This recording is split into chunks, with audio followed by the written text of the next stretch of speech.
Icon star Allu Arjun Atlee కాంబోలో భారీ cinema వస్తుందని మనందరికీ తెలుసు. ఇప్పటికే ఈ మూవీ గురించి ఏదో ఒక రూమర్ వినిపిస్తూనే ఉందండోయ్. మరి రీసెంట్గా దీపికాను ఇందులో తీసుకున్నారు. అయితే ఫస్ట్ టైం డైరెక్టర్గా అట్లీ మూవీ గురించిన ఆసక్తికరమైన కామెంట్స్ అయితే చేశారు.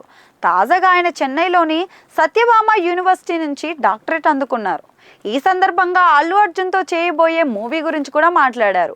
ఆయన మూవీ సినీ చరిత్రలోనే అతి కొత్త టెక్నాలజీతో రూపొందిస్తున్నామని, యావత్ దేశ సినీ ప్రజలంతా గర్వపడేలా ఉంటుందని అయితే చెప్పుకొచ్చారు. మరి ఈ కామెంట్స్ ఇప్పుడంతా సోషల్ మీడియాలో వైరల్గా మారిపోయాయండోయ్. మరి తాజాగా అల్లు అర్జున్ పుష్ప 2 సినిమాకి గాను బెస్ట్ యాక్టర్గా గద్దర్ అవార్డు అందుకున్న సంగతి అయితే తెలిసిందే. ఇటు హీరో అటు డైరెక్టర్ ఒకేసారి ప్రశంసలు అందుకున్నారు. ఇక ఈ సినిమాను కళానిధి మారన్ దాదాపు 800 కోట్ల బడ్జెట్తో నిర్మిస్తున్నారట.